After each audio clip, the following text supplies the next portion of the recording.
მოგესალმებით. მე ვარ იანთაძე და დღეს ვეფხისტყაოსანზე ვილაპარაკებ.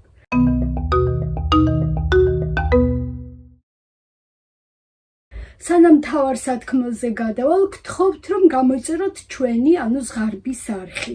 ეს მეტ ადამიანს მისცემს შესაძლებლობას, რომ შემოგვიერთდეს აქ ამ პლატფორმაზე. დღეს ვილაპარაკებ ვეფხისტყაოსნის განსაკუთრებულ მონაკვეთზე, ავთანდილის თავგადასავალზე გულანშაროში.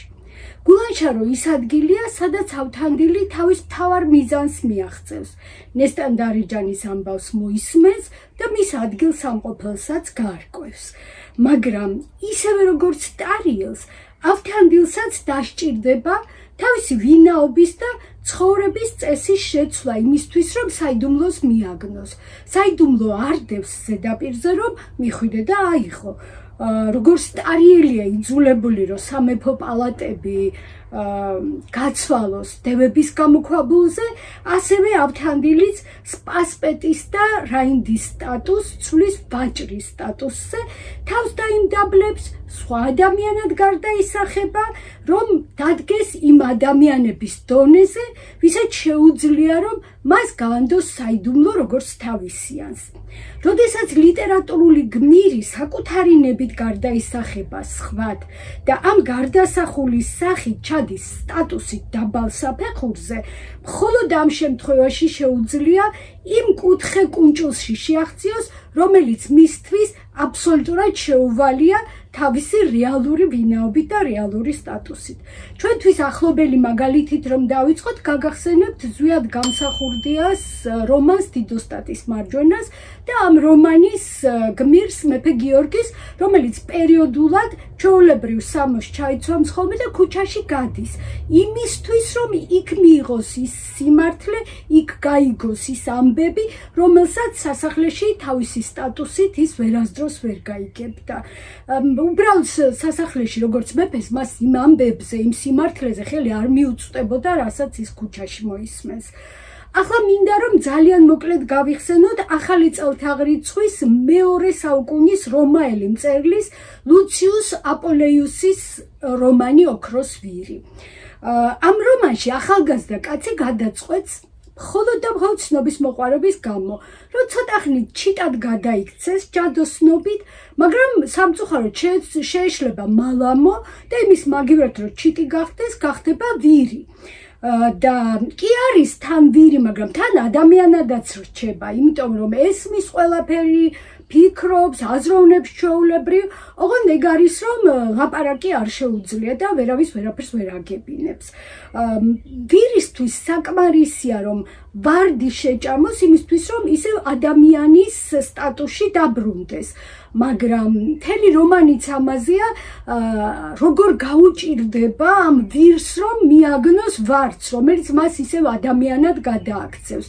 და აი როგორც ვირი, ეს მთავარი გმირი რომანის, რომელსაც ლუციუსი ქვია, ნახავს უამრავ უბედურებას, თვითონ გადაივლის უამრავ ტანჯვას, მოისმენს უამრავ ამბავს და ეს ყველაფერი მისთვის იქნებოდა ხელმისაწვდომი თავის ჩვეულებრივ სტატუსში და იმ ვინაობით, ვინც ის არის სინამდვილეში, მაგრამ როგორც ვირი ის ამასობაში ძალიან ბევრ რამეს გადაიტანს.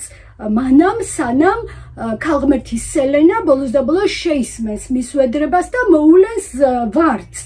და როდესაც ეს ახალგაზრდა გმირი ლუციუსი ისევ თავის ადამიანურ სახეში დაბრუნდება, მისი ცხოვრება ამ დროს უკვე მთლიანად შეცვლილია.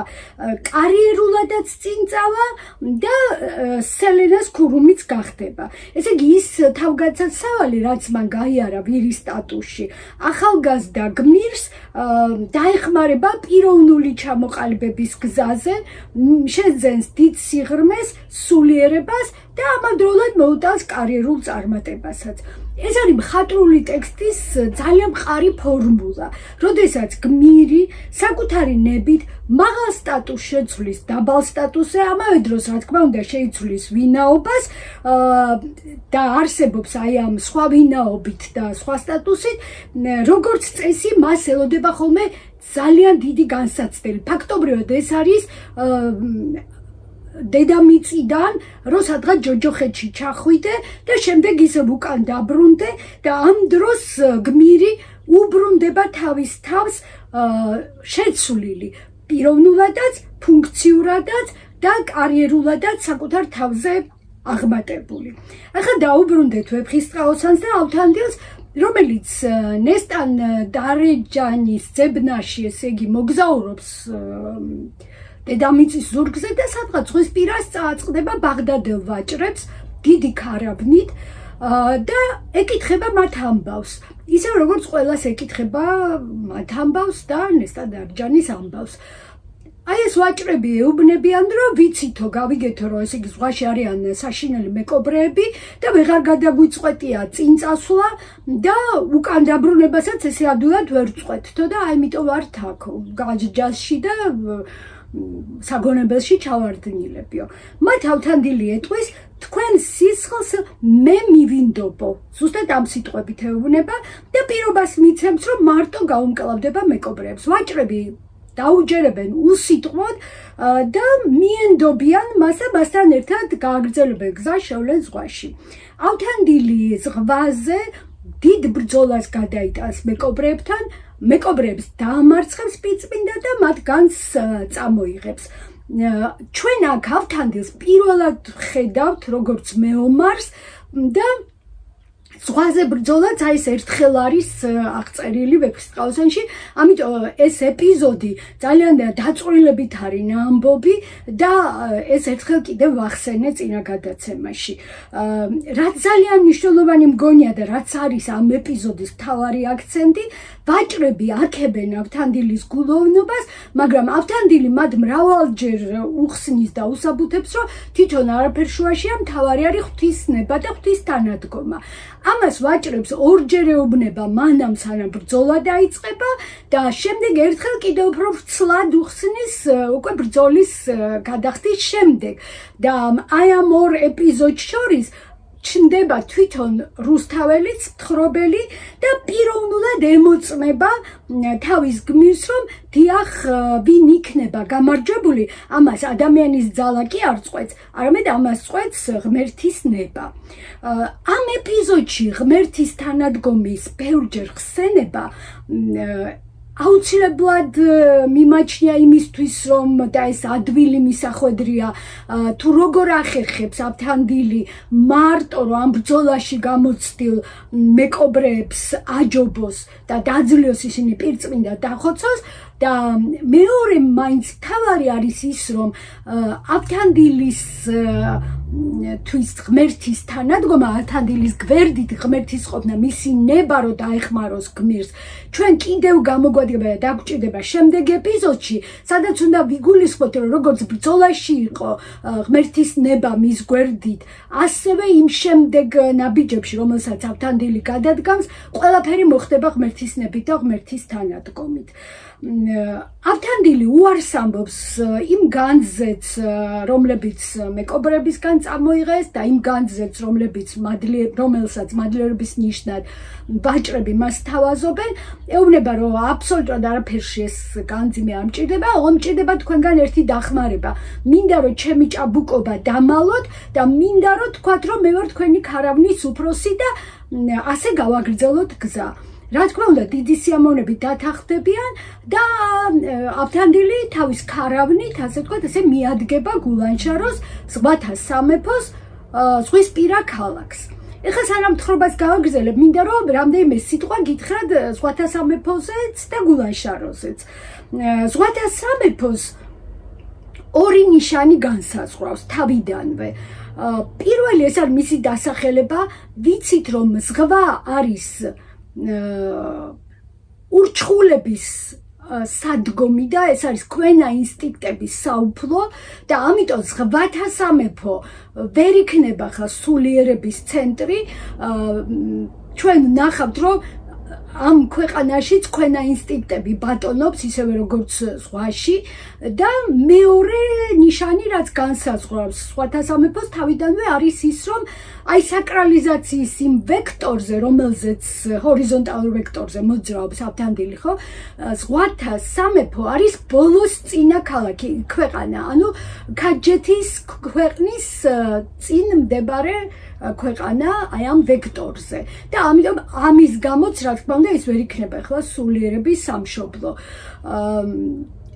რაც შეეხება ახლა გულანშაროს გულანშარო არის სხვათა სამეფოს ტურფა სანაპირო ქალაქი ზამთარ-ზაფხულ ყვავილნარით შემკობილი ცხოვრების წესი არისო აქ ოსმა გახარება თამაში სიმღერა და ვაჭრობა რა თქმა უნდა ვინცა გვიცნობენ გვნატრიან იგიცა ვინ ამტერები ამას ეუბნება ავთანდილს ვაჭართუხუცესის მებაღე ესე იგი მტერი და მოყვარე ყველა ჩვენ შემოგვნატრისო გულანშაროში გაიცნობს ავთანდილი ფატმას აი ამ ვაჭართუხუცესის მეუღლეს რომელიც ესე არის აღწერილი რომ არც თუ ახალგაზრდა ქალი არისო მაგრამ საკმაოდ ლამაზი საკმაოდ ცოცხალი პირმსუქანი შავგრემანი ძვირფასად გამოწყობილი მუსიკოსების და მომღერლების მოყვარული ღვინის მსმელი და შემდეგ აღმოჩნდება რომ საყვარელიც ყავს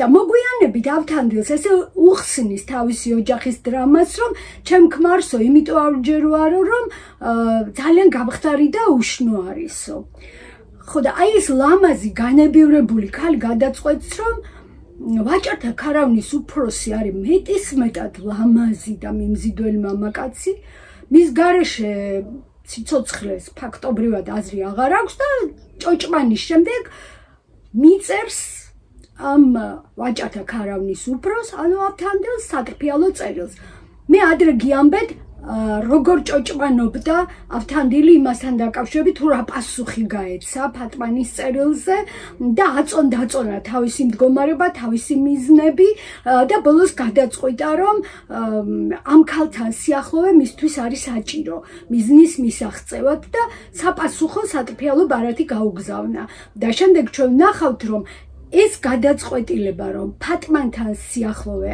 აუცილებლად ჭირდებოდა ავთანდილს აღმოჩნდა ერთადერთი სწორი გადაწყვეტილება რომელმაც მას და ტარიელს გაუხსნა გზა ნესტანდარეჯანისკენ მაგრამ ეს ჯერ კიდევ შორს არის მანამდე ხდება ის რომ როდესაც ავთანდილი და ფატმანი პირველად განმარტოვდებიან ფატმანის საძინებელში მოულოდნელად მათ თავს დაადგება უცხო კაცი, რომელიც გაოცებულია იმით, რასაც ხედავს, მაგრამ არ დაიბნება და იქვე ეუბნება ფატმანს შემდეგ სიტყვებს. გამკიცხე ბოზოდიაცო და დამდევ გასათრეველად, მაგრას ცნობ ხვალვე პასუხსა, მაგა საქმისა მზღვეველად, ვარ შენთა შვილთა, შენითა კბილითა დამაჭმეველად. ესე იგი, ხო შემარცხვინე და თავი მომჭერიო, მაგრამ ხვალვე გაზღვევინებო პასუხსო, შენ კბილებით დაგაჭმევინებ შენ შვილებსო. აღმოჩნდება, რომ ეს მუქარა მართლა ძალიან შემაშინებელი არის ფატმანისთვის, არ არის რაღაც ლიტონის სიტყვები და ბოლოს გაირკვევა, რომ ეს კაცი ყოფილა ფატმანის საყვარელი, რომელმაც იცის ქალის რაღაც ისეთი საიდუმლო, რის შემდეგაც მისი მუქარა არის აბსოლუტურად რეალური. ბოლოს ფატმანის თხოვნით ავთანდილი მიდის ამ კაცის მოსაკლავად და თან ფატმანი შევედრება, რომ თუ მოკლავო, თიძე ჩემი ბეჭედი აქვსო და ის ბეჭედი წამომიღეო. აი აქ იწყება ის, რისთვისაც ავთანდილი არის ვაჭართა ქარავნის უფროსი და არ არის არაბეთის პასპეტი და რაინდი, იწყება ის, რისთვისაც მალავს ავთანდილი თავის ვინაობას და ზუსტად ისე იქცევა, როგორც ვაჭართა ქარავნის რომელიმე ყოჩაღი უფროსი მოიქცეოდა. კლავს ორ მცველს, აი ფატმანის ყოფილი საყვარლისას და შემდეგ დანით თვითონ ამ კაცსაც კლავს, შემდეგ მოკვეთს ბეჭდიანთიც და ცხედარს გადაისვრის ზღვაში და აქ შოთა რუსთაველი ამბობს რომ იმ კაცისთვისო აღარც სამარე იყო და აღარც ბარი იყო მიწის მოსათხრელადო. აი ხომ რამდენად მოულოდნელია ეს ფაქტობრივი კანიბალიზმი, როდესაც ბეჭედი კი არ მოაქვს ფატმანთან, ბეჭდიანი თითი მოაქვს, მაგრამ კიდევ უფრო ძნელად წარმოიდგენთ რამდენად დაწვრილებით და ნატურალისტურად არის აღწერილი აი ამ ორი მცველის მოკლა ავთანდილისმე და შემდეგ ფატმანის ყოფილი საყვარლის აი ამ კაცის მოკლა. იმდენად დაწვრილებით არის აღწერილი, რომ მე სრულიც კი არ მიჩნდება, რომ თუნდაც რაიმე პატარა ეპიზოდი აქედან წაგიკითხოთ. მაგრამ იმას კი გეტყვით, რომ აქ რუსთაველი თვითონ ერთვება თხრობაში და თან როგორ ერთვება მთელი არსებით ამხნევებს თავის საყვარელ გმირს ავთანდილს. ჯერ თავიდან შეშინებულმა ფატმანმა რომ უთხრა აი ამ ვაჭართა ქარავნის უფროს რომ ან ის კაცი მოკალი ახლავეო და ან შენ თვითონ ამაღამ შენი ქარავნით წადი ამ ქალაქიდან, იმიტომ რომ კარგი არაფერი არ ჩერხვალ არ გელოდებაო. აი რას ამბობს ამის შემდეგ რუსთაველი. რა ესეესმა ავთანდილს ლახსა ბუნება ზიარსა ადგა და ლახტი აიღო. რა ტურფა რა მემხნე არსა, ნუ ეჭვ სულ დგმულსა ქვეყანად თუ ვითმე მისებრი არსა. სეგირავეს რომ მოისმინა ლაღმა და დიდბუნოვანმა ავთანდილმა ხელში მათრახი აიღო ტურფამ და მხნე და ეჭვიც არ შეგეპაროთ რომ ამ ქვეყნად სხვა მისებრი სულდგმული არავინ არ არისო. აი ამას ამბობს შოთა რუსთაველი და დაწვრილებით აღწერილი მკვლელობების შემდეგ მოდის ესეთი სტროფი. ხმა მათისა და ხოცვისა არ გაისმა არსით არა, წამოვიდა ვარდით კბილი, რასამცავით გაემწარა, ესე მიკვირს სისხლი მისი ასრე ვით ამოიპარა. ეს უკვირს შოთა რუსთაველს რომ ამ კაცის სისხლიო ესე როგორ მოიპარავა, ესე ჩუმად როგორ გააკეთა ეს ყველაფერი რომ არავის არ გაუგიაო, ვარდმა ტკბილმა ეს როგორ შეძლო და ან კიდევ რას უნდა გაემწარებინაო.